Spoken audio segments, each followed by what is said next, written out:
और अब आगे बढ़ेंगे, बात करते हैं प्रियंका गांधी की। कांग्रेस पार्टी के एक धड़े की बरसों पुरानी इच्छा आज पूरी हो गई। कांग्रेस की महासचिव प्रियंका गांधी आज से संसद की माननीय सांसद प्रियंका गांधी वाड्रा हो गई हैं। प्रियंका गांधी संसद पहुंचने वाली नेहरू गांधी परिवार की 16वीं सदस्य और चौथी महिला हैं। प्रियंका ने हिंदी में शपथ ली है। पूरी शपथ उन्होंने दाएं हाथ में संविधान की कॉपी पकड़ कर ली। प्रियंका केरल की फेमस कसावू साड़ी पहने हुई थी। ऑफ व्हाइट साड़ी पर गोल्डन बॉर्डर था। संसद में अब गांधी परिवार के 3 लोग हैं। लोकसभा में राहुल, प्रियंका, राज्यसभा में मां सोनिया गांधी। संसद में भाई बहन का यह संयोग 71 साल बाद बना है। 1953 तक नेहरू और विजयलक्ष्मी पंडित साथ साथ थे।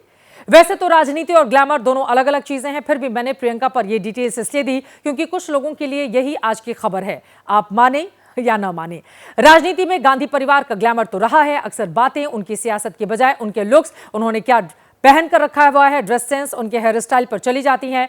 पापा जैसे डिंपल या फिर दादी जैसी नाक पर भी प्रियंका गांधी को लेकर अक्सर हम सब ने चर्चाएं सुनी हैं।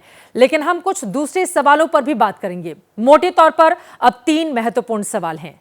प्रियंका गांधी के संसद पहुंचने से अब क्या होगा? संसद में प्रियंका के होने से किसे फायदा होगा? प्रियंका की संसद में एंट्री से किसे नुकसान होगा? यहां पर एक डिस्क्लेमर भी दे दें कि प्रियंका गांधी पर यह रिपोर्ट कल्पनाओं पर नहीं बल्कि राजनीतिक संभावनाओं पर आधारित है। यह रिपोर्ट आज की ताजा तस्वीरें और कुछ पुराने संदर्भ लेकर तैयार की गई हैं।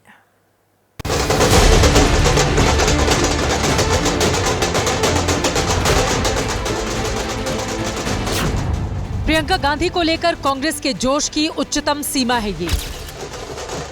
शपथ के लिए संसद निकलने से पहले उनके घर पर ढोल बज रहे थे। प्रियंका कार से निकली तो ये जोश और ऊपर गया। फूलों की बारिश की गई। प्रियंका संसद पहुंची तो कांग्रेस के सांसद आज राहुल में नहीं बल्कि प्रियंका में दिखे। एक वरिष्ठ सांसद उनके लिए रास्ता बना रहे थे। प्रियंका यहां से सीधे सदन के अंदर पहुंची। प्रियंका के परिवार को सेंट्रल हॉल में ले जाने के लिए एक अलग सांसद ड्यूटी पर दिखे। मैं प्रियंका गांधी वाड्रा जो लोकसभा की सदस्य निर्वाचित हुई हूँ। सदन स्थगित होने के बाद प्रियंका बाहर निकली तो सांसदों के लिए ये सेल्फी मोमेंट था। एक सेल्फी मेरे साथ, एक मेरे भी साथ। ये क्रेज कांग्रेस के सीनियर सांसदों में भी देखा गया। लगे हाथ राहुल गांधी ने भी अपना मोबाइल निकाला और कुछ सिस्टमैटिक पोज लिए। जाते हुए प्रियंका ने कहा, देश, संविधान, पार्टी और भाई के लिए जो भी बन पड़ा वो करूंगी। प्राथमिकता ये होगी कि देश के जो अहम मुद्दे हैं वो उठाए और पार्टी के लिए लड़ूं, देश के लिए लड़ूं। मजबूती मिलेगी राहुल जी को, कांग्रेस पार्टी को, और मेरे ख्याल से जो संविधान के जो असूल हैं उनको मजबूती मिलेगी। कांग्रेस में एक वर्ग है जो राहुल की बजाय प्रियंका को डायनेमिक मानता रहा है, जो प्रियंका को पार्टी का चेहरा बनाने के पक्ष में रहा है। कांग्रेस के राज्यों में सिमटते जाने से भी पार्टी के अंदर ये सवाल कुलबुलाते रहे कि प्रियंका को पीछे रखने और बार बार राहुल को ही आजमाने की ये जिद किसकी है? क्या आज की तस्वीरों में ऐसा भी संकेत है कि प्रियंका राहुल गांधी पर भारी पड़ सकती हैं? कुछ आंकड़े देखें।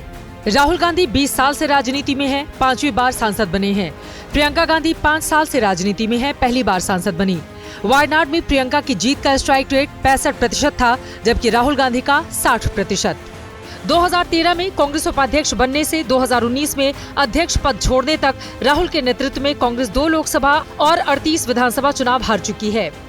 2019 में प्रियंका यूपी की 41 सीटों की इंचार्ज थीं।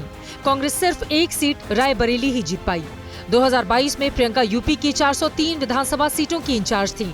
कांग्रेस सिर्फ 2 सीटें ही जीत पाई। 2019 के बाद से कांग्रेस सिर्फ 3 राज्यों में ही सरकार बना पाई।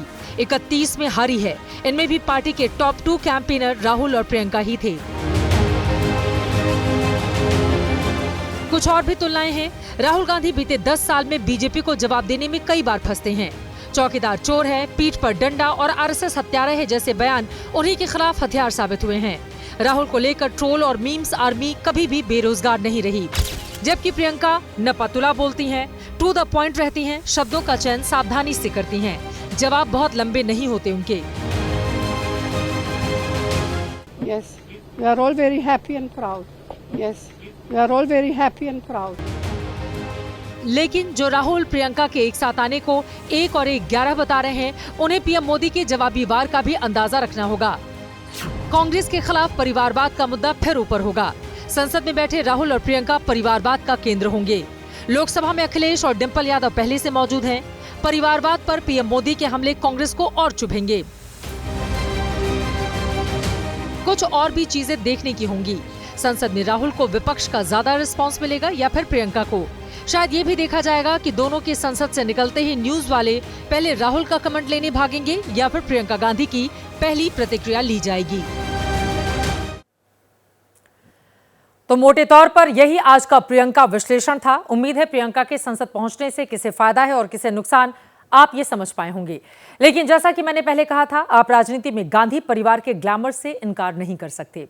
प्रियंका गांधी के प्रशंसकों के बीच आज उनकी शपथ के साथ उनकी साड़ी की भी बड़ी चर्चा है। कहा जा रहा है प्रियंका ने केरल की साड़ी पहनकर और हिंदी में शपथ लेकर उत्तर और दक्षिण को एक साथ साधा है। कसावू साड़ी पर कुछ जानकारी मैंने जुटाई है। इस साड़ी की रेंज 5,000 से लेकर 5 लाख रुपए तक जाती है। 5 लाख वाली साड़ी में भी गोल्डन बॉर्डर होती है, लेकिन वो सच में सोने के असली तारों से बनी होती है। अब कोई ये कहकर प्रियंका को ट्रोल ना करने लगे कि वो तो 5-5 लाख की साड़ी पहनती हैं। सोशल मीडिया पर वैसे भी विचारों की कोई लिमिट नहीं है। कुछ तो ये भी पूछ रहे हैं कि प्रियंका केरल से सांसद बनी है, साड़ी भी केरल की पहनी, तो फिर मलयालम में शपथ क्यों नहीं ली? इस पर तो हम बस इतना ही कहेंगे, नो कमेंट्स।